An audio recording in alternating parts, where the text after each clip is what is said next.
Hello, कैसे हैं हमारे भैया और बहन। आज मैं कक्षा अष्टम की इतिहास का पहला चैप्टर, पहला पाठ आज मैं आपसे प्रारंभ कर रहा हूं। इतिहास जो है, हम लोग कक्षा 6 से इतिहास पढ़ते चले आ रहे हैं और 6 और 7 में हमने दो विभिन्न काल के इतिहास पढ़े हैं। आपको मालूम होगा, कक्षा 6 में हमने प्राचीन इतिहास और कक्षा 7 में मध्यकालीन इतिहास पढ़े हैं। इसी प्रकार हम लोग कक्षा अष्टम में हम लोग आधुनिक इतिहास पढ़े। आधुनिक इतिहास पढ़ने से पूर्व थोड़ी सी आपको पिछली जानकारी देते हुए हम लोग आगे बढ़ते हैं। इतिहास, कोई भी इतिहास हो, चाहे वो भारत का इतिहास हो या विश्व का इतिहास हो, ये दोनों इतिहास 3 भागों में बांटा गया है। पहला भाग जो है वह प्राचीन इतिहास, यानी कि प्राचीन काल में। दूसरा इतिहास जो है इसको हम लोग मध्यकाल कहते हैं और तीसरा इतिहास जिसे आधुनिक काल कहा जाता है। इसी प्रकार हमारा भारत का भी इतिहास 3 कालों में बांटा गया है: प्राचीन काल, मध्यकाल और आधुनिक काल। प्राचीन काल हमने कक्षा 6 में बताया था। जो हमारा इतिहास है वो 2 हिस्सों में बटा हुआ है: प्रागैतिहासिक काल और ऐतिहासिक काल। प्रागैतिहासिक काल वह काल है जिसमें हमें कोई लिखित जानकारी नहीं प्राप्त होती है। अर्थात हमें जो इतिहासकार है या पूरा तत्ववेत्ता है, वह इतिहास को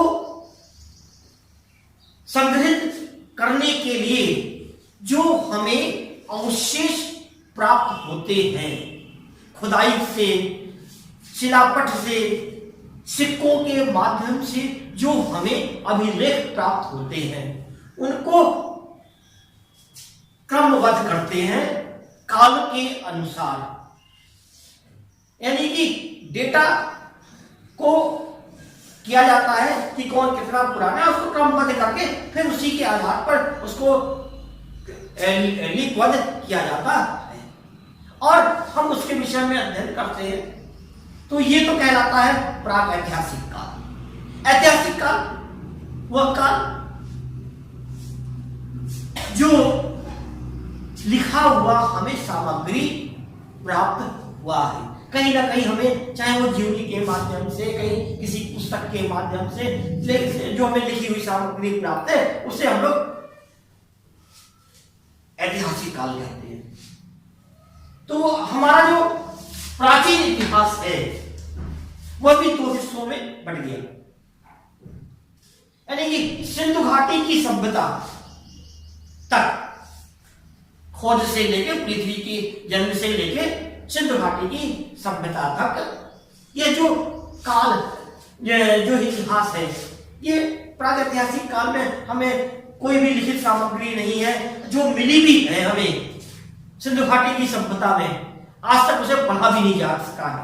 उस लिपि को हम लोग पढ़ेंगे, सिर्फ हम लोगों ने खुदाई के माध्यम से अनुमान लगाया है, अनुमान लगा के उसे क्रम से लिखे हैं। इसलिए यहां तक तो प्रागैतिहासिक काल की में आ जाता है।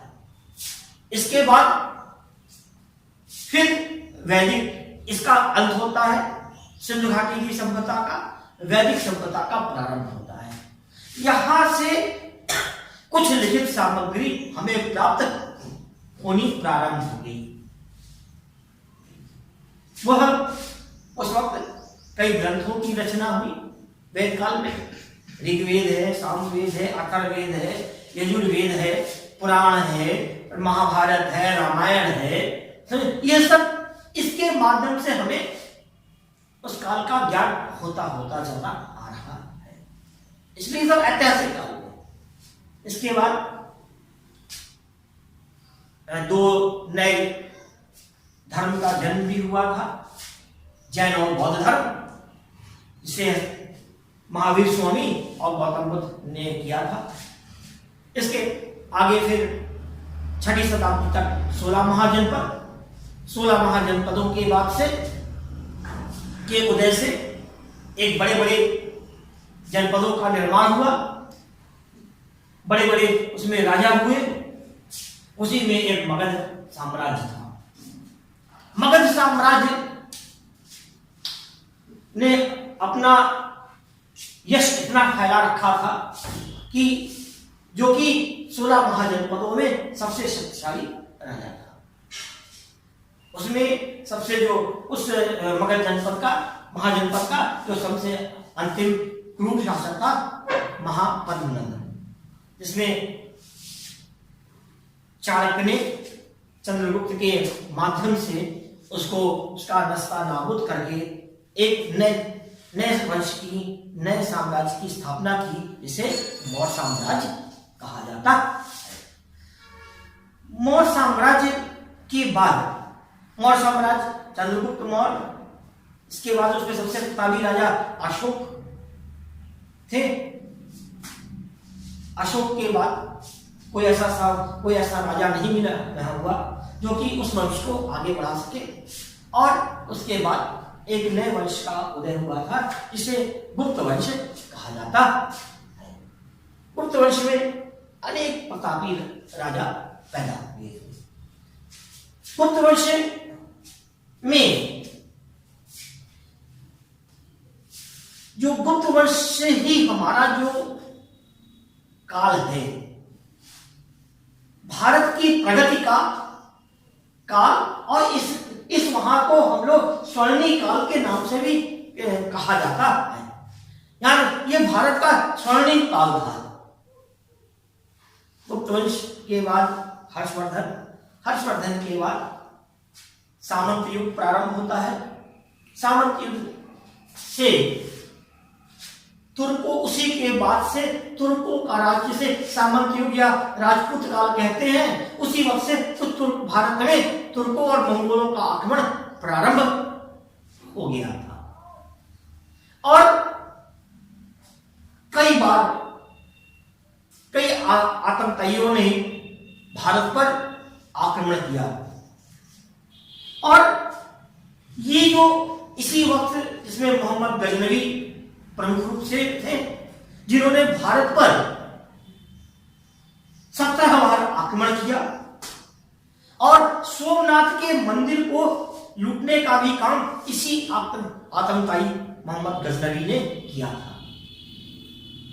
मोहम्मद गजनवी के बाद मोहम्मद गोरी का आक्रमण हुआ। मोहम्मद गोरी के प्रथम आक्रमण के बाद से जो तराइन का प्रथम युद्ध कहलाता है, इसमें वो हार गया था। जब पृथ्वीराज के साथ उसका घमासान युद्ध हुआ और वो हार गया था। हारने के बाद वह फिर वापस अपने चला गया और फिर अपनी शक्तियों का उसने संग्रह किया, और संग्रह करके फिर से दोबारा उसने आक्रमण करके उसने पृथ्वीराज को हराया और उसे बंदी बना के से गोरी ले गया। वहां उसको उसने मार डाला। वहां से फिर यहाँ पर जाते जाते उसने अपने एक सामंत को यहाँ का कारभार लेके चला गया, जिसे कुतुबुद्दीन ऐबक के नाम से जानते हैं। ये मोहम्मद यानी तुर्कों के आक्रमण से लेके ये यहाँ तक का जो मोहम्मद गोरी के आक्रमण, ये एक प्रकार का संक्रमण काल कहलाता है। यानी कि प्राचीन काल का, यानी प्राचीन इतिहास का अंत और मध्यकालीन इतिहास का प्रारंभ, बीच का काल संक्रमण काल, और फिर यहीं से मध्यकाल प्रारंभ हो जाता है। हमारा मध्यकाल दो भागों में बटा हुआ है। पहला भाग जो कहलाता है वह सल्तनत काल कहलाता है, जिसमें अरबों का आक्रमण, तुर्कों का आक्रमण रहा, जिसमें कि कुतुबुद्दीन एवं इल्तुतमिश, रजिया सुल्तान, बलवंत, ये गुलाम वंश के बाद तुगलक वंश, खिलजी वंश के बाद तुगलक वंश के बाद सैयद वंश, ये इस तरह के आते हैं। और सल्तनत काल का जो अंतिम शासक होता है वह इब्राहिम लोदी, जिसका बाबर से युद्ध होता है और इस युद्ध में इब्राहिम लोदी मारा जाता है। इब्राहिम लोदी के मरने के बाद बाबर ने यहां पर आकर अपना अधिकार कर लिया और यहीं से ही मुगल काल प्रारंभ हो गया। मुगल काल में बाबर, हुमायूं, लेखे औरंगजेब तक का जो काल है ये मुगल काल कहलाता है। इसके बाद से मुगल भारत में अंग्रेज व्यापार करने के लिए आने लगे। सबसे पहले पुर्तगाली आए, फिर इसके बाद डच आए, डच के बाद अंग्रेज आए, फ्रांसीसी आए, और ये जो यहीं से ही हमारा भारत का आधुनिक काल प्रारंभ हो जाता है। भारत का आधुनिक काल जो यही भारत का आधुनिक काल है। इसी का विश्व का जो आधुनिक काल है इसे तुर्क का युग भी कहा जाता है।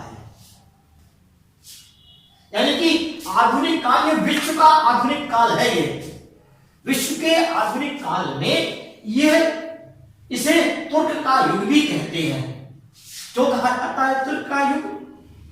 क्योंकि तुर्कों ने आक्रमण करके जब कुस्तुंतुनिया पर आक्रमण किया और आक्रमण करके कुस्तुंतुनिया शहर पर उसने कब्जा कर लिया, जो इस्तांबुल के नाम से, आधुनिक इस्तांबुल के नाम से जानते हैं। अर्थात यूरोप में आधुनिक काल का युग का आरंभ 15वीं शताब्दी में पुनर्जागरण एवं धर्म सुधार के साथ प्रारंभ हुआ। यानी तुर्कों के युग पर जब तुर्कों का जब आक्रमण हुआ, आक्रमण के बाद से धीरे धीरे यूरोप में धर्म सुधार की स्थिति पैदा हुई, और वो धर्म सुधार की स्थिति जो थी वो 15वीं शताब्दी से थी, और इसमें इसी को पुनर्जागरण एवं धर्म सुधार भी से कहते हैं। बताए चुके थे भारत, अभी मैंने बताया भारत में आधुनिक युग का प्रारंभ ब्रिटिश लोगों के द्वारा भारत की पराधीनता, यानी कि मैंने अभी आपसे बताया था आप लोगों को कि भारत में मुगल काल के अंत में व्यापारी भारत, सबसे पहले विदेशी व्यापारी भारत पर व्यापार करने के लिए आना प्रारंभ हो गए। कुस्तुंतुनिया पर आक्रमण के बाद भारत और यूरोप के बीच व्यापार पूरी तरह से बंद हो गया था, क्योंकि कुस्तुंतुनिया को व्यापार का द्वार माना जाता था, भारत और यूरोप के बीच का द्वार माना जाता था, जिसके कारण से तुर्कों के आक्रमण के कारण से वह बंद हो गया। और उस बंद के कारण चूंकि व्यापार होता था, अब उन्होंने व्यापार के लिए नए मार्गों की खोज का प्रारंभ किया, और नए मार्ग के खोज के लिए बहुत से नाविकों ने नए मार्ग की खोज की में लग गए, जिसमें कोलंबस भी था, वास्को डी गामा भी था। कोलंबस ने तो चला था भारत की यात्रा के लिए, लेकिन वह हम एक नए भारत में की जो भारत के मार्ग की खोज के लिए कोलंबस निकला था, लेकिन उसने एक नई द्वीप की खोज की जो बाद में अमेरिका के नाम से जाना गया। वास्को डी गामा, वो इसने भारत के समुद्री मार्ग की खोज की, भारत की खोज नहीं की, भारत के समुद्री मार्ग की खोज की। ये बार बार लोग कहते हैं कि उसने भारत की खोज की। भारत तो बहुत पहले से मौजूद था। भारत से व्यापार आज से नहीं, सिंधु घाटी की सभ्यता से हो रहा था।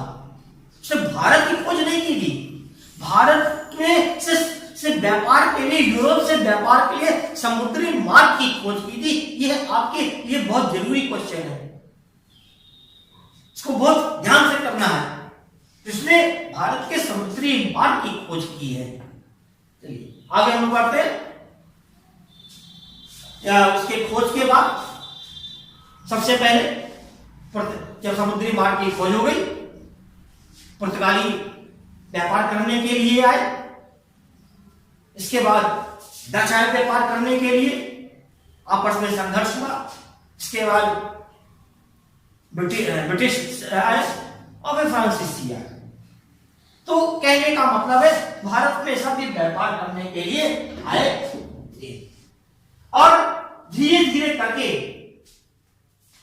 ब्रिटिश ने सबको भगा दिया और अपना एकछत्र अधिकार भारत पर उसने स्थापित कर लिया व्यापार में। और धीरे धीरे उसने शासन पर दखल करते हुए भारत को उसने पराधीन कर लिया।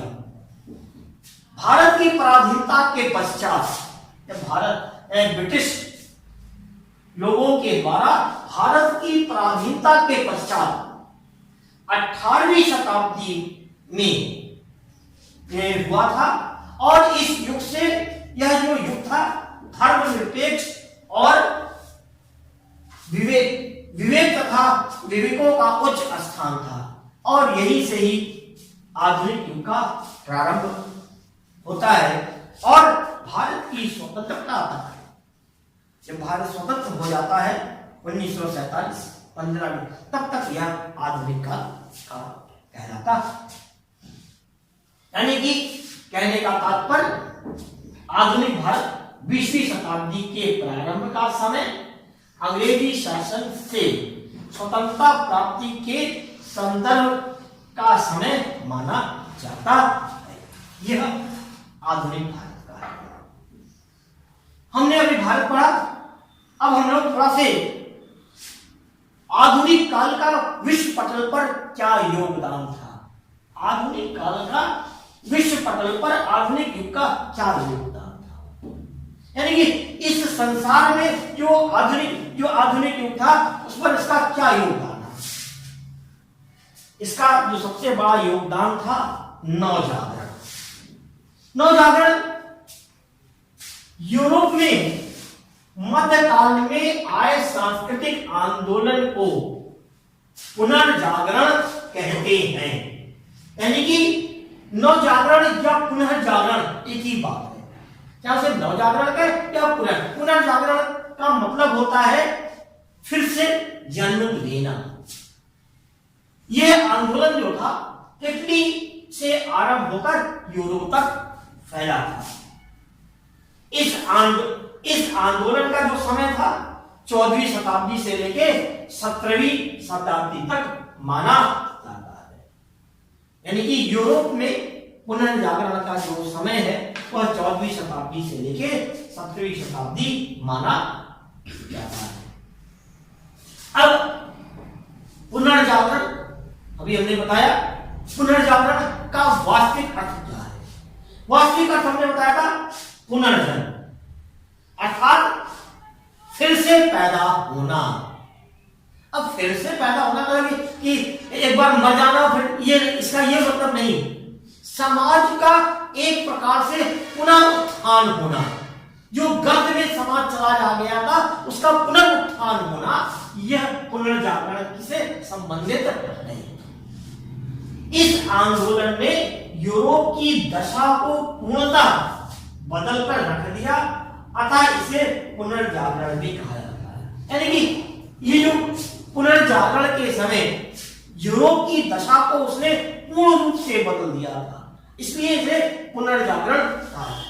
पुनर्जागरण के दौरान बहुत से विकास हुए, समझे, बहुत सी मान्यताओं का क्षय हुआ, उसको लोगों ने नहीं माना, क्योंकि पुनर्जागरण में तर्क का भी युग प्रारंभ हो गया था। तर्क के युग के कारण और कुछ ऐसे वैज्ञानिक खोज भी हुए, चाहे वो ज्योतिष शास्त्र में से हो, गणित में हो, भौतिक में हो, रसायन में हो, चिकित्सा में हो, जीव विज्ञान में हो और सामाजिक विज्ञान में हो, इसमें एक क्रांतिकारी परिवर्तन हुआ, इसलिए इसमें से पुनर्जागरण कहते हैं। पुनर्जागरण, कुछ हमारे साहित्यकारों ने पुनर्जागरण की परिभाषा दी है। पुनर्जागरण की पहली परिभाषा जो है, पुनर्जागरण एक व्यापक शब्द है जिसका प्रयोग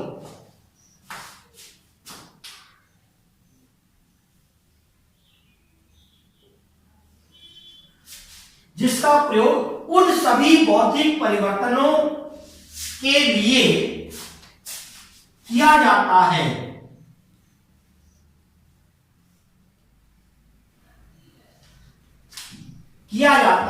जो मध्य युग के अंत तथा आधुनिक युग के प्रारंभ में दृष्टिगोचर हो रहे हैं।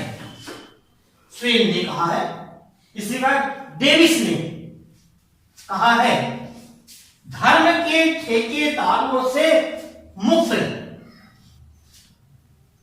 के शांतिपूर्ण प्रयासों का नाम पुनर्जागरण है। यानी कि जो उस वक्त धर्म के बड़े ठेकेदार थे, जो धर्म के ठेकेदारों से मुक्त हो गया था, यानी कि यह डेविस ने कहा है कि धर्म के ठेकेदारों से मुक्त के शांतिपूर्ण प्रयासों का नाम ही पुनर्जागरण है।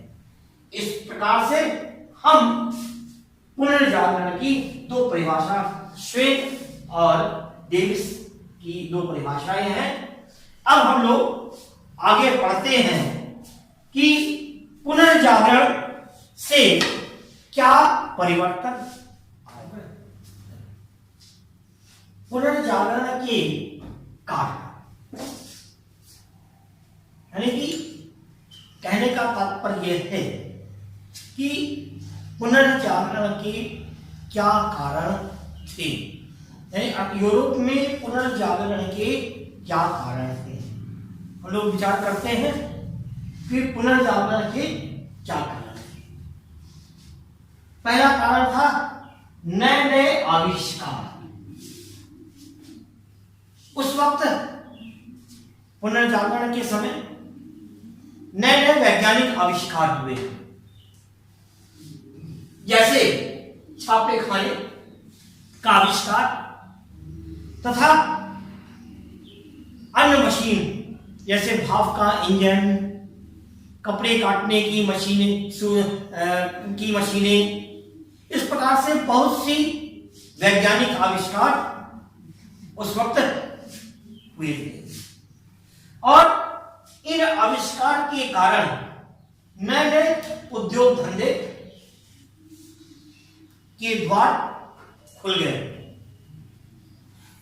इसके कारण पुनर्जागरण की ओर बढ़ पड़े। दूसरा कारण था नए नए नगरों की स्थापना, यानी अर्थात कहने का मतलब है नए उद्योगों के कारण जहां उद्योग लगे वहां पर श्रमिक हुए, श्रमिक के कारण वहां पर दुकानें खुली, वहां पर रहने की व्यवस्था हुई और धीरे धीरे करते करते एक नया औद्योगिक नगर बस गया।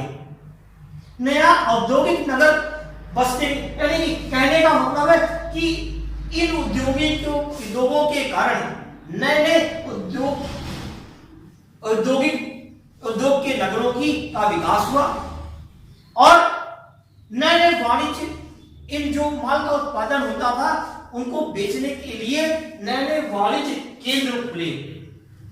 वाणिज्य केंद्रों के माध्यम से वहां पर कारण से वहां पर नए नए नगरों का विकास हुआ और नए नए नगरों के विकास के कारण लोगों में सोचने समझने के दृष्टिकोण का व्यापक विचार हुआ और जिसके कारण लोगों में पुनर्जागरण की भावना उत्पन्न हुई।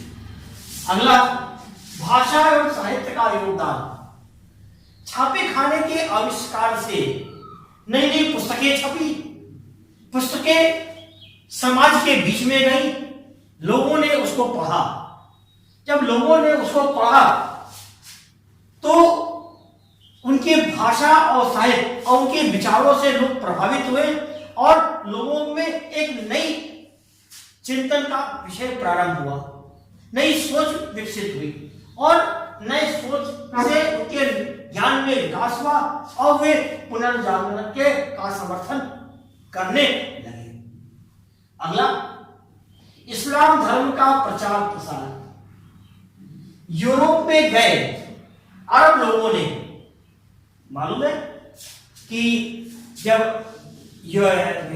अरब लोगों ने कुछ तो दुनिया को अधिकार करके यूरोप में अपना धीरे धीरे अपना अधिकार स्थापित कर लिए, तो इन्होंने अपने साथ ले गए धर्म प्रचारकों के माध्यम से इस्लाम धर्म का प्रचार प्रारंभ किया। इस्लाम धर्म के प्रचार और धीरे धीरे करके उन्होंने कई देशों में अधिकार कर लिया और वहां पर इस्लाम धर्म का प्रचार अपना करने लगे। इस्लाम धर्म के प्रचार के बीच में उन्होंने जहां आधिपत्य हुआ था उन्होंने इस्लाम धर्म का प्रचार किया। उन्हीं कारणों से यूरोप में नए नवजागरण का प्रारंभ हुआ। विभिन्न भौगोलिक खोजें। तुर्कों द्वारा 1453 ईस्वी में कुस्तुत दुनिया पर अधिकार कर लेने के कारण यूरोप और एशियाई देशों के मध्य एशियाई देशों के मध्य व्यापार का जो माध्यम था वह टूट गया, क्योंकि कुस्तुत दुनिया यूरोप के व्यापार का द्वार था। द्वार होने के कारण अब जब तुर्कों ने अधिकार कर लिया उस पर बाधा पैदा हुई और इन बाधाओं के कारण उनके व्यापार प्रभावित होने लगे।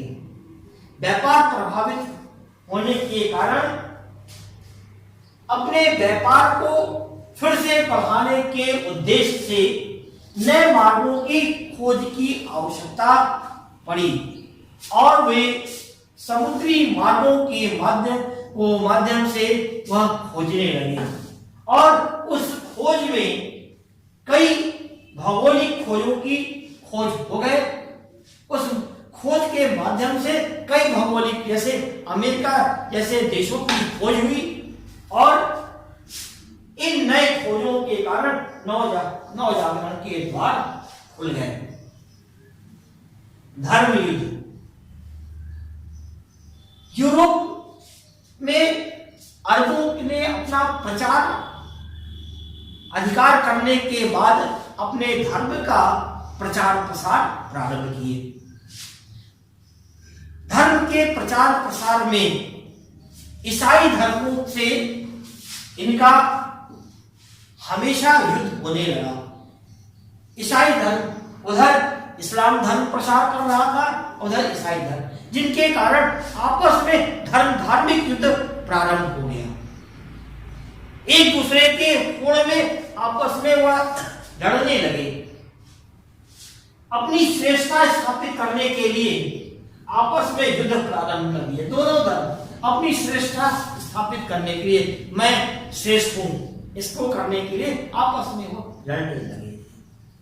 आपस में लड़ने के कारण वह जो आपस में लड़ाई हुई इसको कहा गया धर्म युद्ध, और जिससे स्वतंत्र चिंतन की प्रवृत्ति ने पुनर्जागरण को जगाया।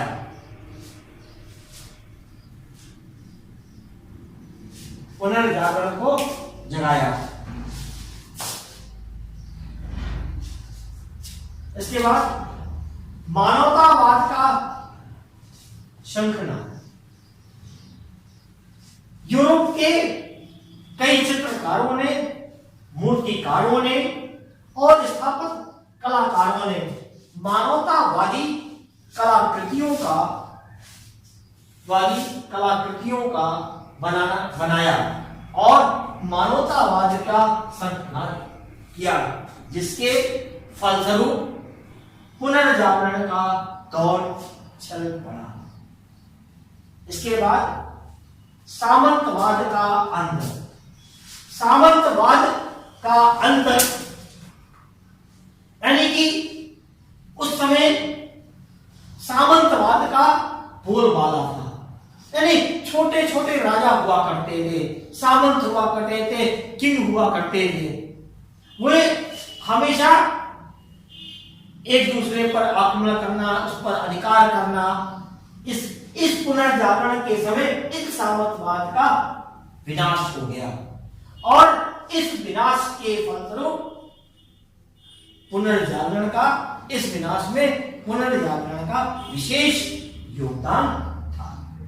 इस प्रकार से हम कह सकते हैं कि यह पुनर्जागरण के यह निम्नलिखित कारण थे। और अब शेष आगे का, इसके क्या प्रभाव पड़े पुनर्जागरण के, अगले अध्याय में आपको हम पढ़ाएंगे। इसमें कुछ अभ्यास कार्य है। अभ्यास कार्य के कुछ प्रश्न। नवजागरण किसे कहते हैं, पुनर्जागरण की परिभाषा लिखिए, यूरोप में पुनर्जागरण का समय क्या माना जाता है, पुनर्जागरण काल में किन किन क्षेत्रों में प्रगति हुई और पुनर्जागरण क्या था और इनके क्या कारण थे। ये 4 प्रश्न हैं। इन 4 प्रश्नों में आपको करना क्या है कि इन 4 प्रश्नों के आपको उत्तर लिखने हैं। इन 4 प्रश्नों के उत्तर